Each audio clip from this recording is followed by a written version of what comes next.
windows. The sun was bothering us. As soon as we get through serving, we'll start the video.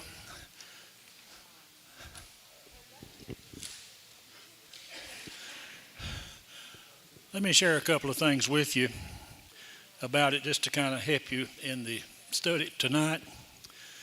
The name Quintus is going to be used. Quintus, that's the bald-headed guy that's in charge of everything, the rough and tumble Roman soldier. The Secret Service man is named Atticus, and they are talking together. So just to bring you up to speed on that. Most of this and most of what Jesus did prior to going to the cross, the last week of his life, was done in Capernaum or up north. That's what they've been presenting, and that's accurate. Capernaum, that's a compound word. Two Greek words, Kepher, Nahum, K-E-F-U-R, Kepher, Nahum. Nahum is a prophet of the Old Testament. Kepher means the city of. Capernaum means the city of Nahum. Probably he lived there in the Old Testament, and they named it for him. And that's the capital city of the northern province where Jesus actually moved his works from Cana and from Nazareth over to Capernaum. You'll notice a couple of things that they say. The common people in the tent village, when are we going to overthrow Rome? When is the preacher going to talk to us about overthrowing Rome? Remember, they keep wanting him to overthrow Rome. That's what they thought Messiah was going to do. Come into town on a white horse and throw the bums out. And this is what they keep asking. You'll see that tonight. Matthew finally gets to go home to mom and dad, and he's giving his home back to them, and they didn't take it, and so he's going to do something else with it, and you'll see that tonight.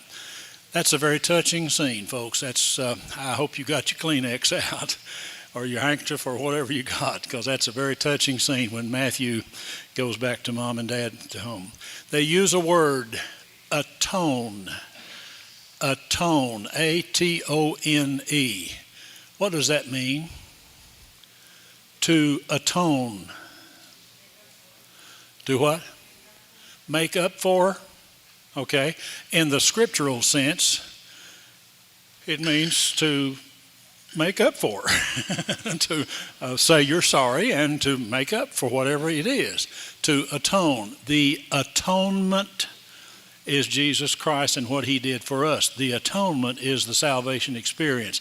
And so they're using a Hebrew word to atone. They also use the names, once again, Ema, Abba, Praetor, and Dominus. Ema means mother. Abba means father. Praetor is, actually it's praetor. It's the governor. It's what they call the governor. He's the praetor. But they call him Praetor, and that's what they call this bald-headed fellow that I talked to you about a while ago. Praetor is his title. Quintus is his name. Also, a definition of him is Dominus. Dominus, and so they use that. They use an expression, good help is hard to find. Wonder where that came from. Good help. You'll see that tonight, okay? And they are always worried about Rome wants us to keep order. Rome wants us to keep order. We've talked about that from time to time because Pilate was afraid. He didn't want to make waves. Pilate didn't want to do anything about Jesus because he couldn't find anything wrong with Jesus, and he's making waves, and Rome don't like people making waves. Rome wants us to keep order. Now, one thing that they deal with is we've got this little infatuation case going here between Thomas and what's her name? Rama. A little bit of a thing going on here, and he wants to get married, and he's going to go by the rules, but he can't fit in the rules because he doesn't have a mother and a father. or she doesn't have a mother, and one of them doesn't have fathers or whatever. And the fathers work out the marriage. A lot of times, the guy didn't even see the girl before the marriage. It was arranged, and they showed up. You remember how Jacob worked 7 years and got the wrong woman? How could that be? How could you wake up the next morning and you got the wrong woman? She was covered up with that veil. It was dark. He worked 7 years, got the wrong one. He got the cross-eyed one instead of the pretty one, and showed up and got the wrong one. That can happen. And they're going to talk about the arrangements for the wedding. They make a statement: love does not work with our people. You get married and then you fall in love. That's the order. Love does not work with the Jewish people. If you remember in the film or the play, Fiddler on the Roof, the marriage scene that we're talking about, she asks him, "Do you love me?" And he says, "Well, I married you, but do you love me?" "Well, I'm learning. Do you love me? I married you. We've been married for this many years. Do you love me?" See, love did not come into it at all. That was arranged marriage. That's going to come up. They're going to have that tonight. I'm going to skip on down here. We have a new term, apostle. Apostle. Anybody know what apostle means? I'm sorry? No, that's a disciple. The disciples are students, and that's what they are now, but they're going to turn into apostles tonight. Do what? They've seen Jesus work with him. Part of it. Apostolos means sent out from. Apostolos. An apostle is like a missionary, sent out, one that's been sent out. They are not apostles when we start this tonight. They are disciples. They're following the discipline of Jesus, but he's turning them into apostles because he's going to send them out 2 by 2. He mentions some statements here. Let me just give them to you. Use your past experience. Use your past experience. You have been a tax collector, therefore you're probably good at handling money. You are this, you're a fisherman, you're probably good at running a business. Use your past experience. None of us is what we were. Can we all say that? None of us is what we were.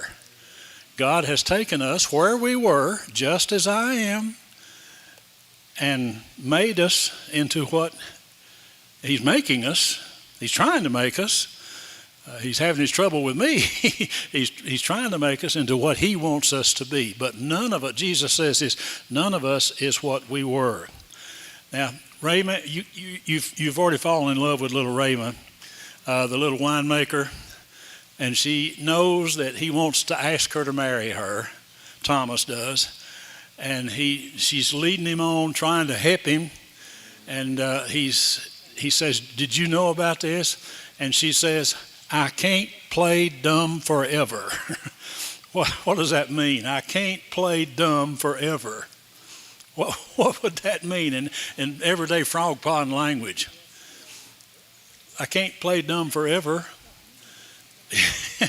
Yeah, the secret is out. I know you want to marry me, and I know you want to ask my daddy if he can get married, so I can't play dumb forever. I think that's kind of cute that when she comes out and says that.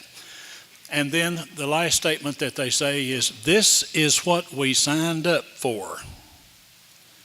This is what we signed up for. I don't think they probably said that in real life, but it does kind of, as we say, it preaches good anyhow. This is what we signed up for. For those of you outside, you can go to the link that's on your screen right now and pull up the season number 3, episode 2, called 2 by 2. You can pull it up on there now, and we're going to cut away from you, and you can watch it there, okay? Now, for those of us that are here, I want to read one passage of Scripture from Psalms chapter 3. This is what they close with. Psalms chapter 3. This is David giving his praise to God when Absalom tried to rebel against him, and they use this. This is the passage that they use. O Lord, how many are my foes? Many are rising against me. Many are saying of my soul, there's no salvation for him in God. But you, O Lord, are a shield about me, my glory, and the liner of my head. That's what they are closing the passage with, and that is Psalms chapter number 3, verses 1 through 6. Okay, this is from the, what is this, Billy, a New English version? New English? Okay, all right. Write down your prayer requests on the cards. Either give them to me or there, right there, Angie, or leave them on the table and we'll pick it up. Any thoughts or comments thus far? Okay, let's cut the lights off and get her started.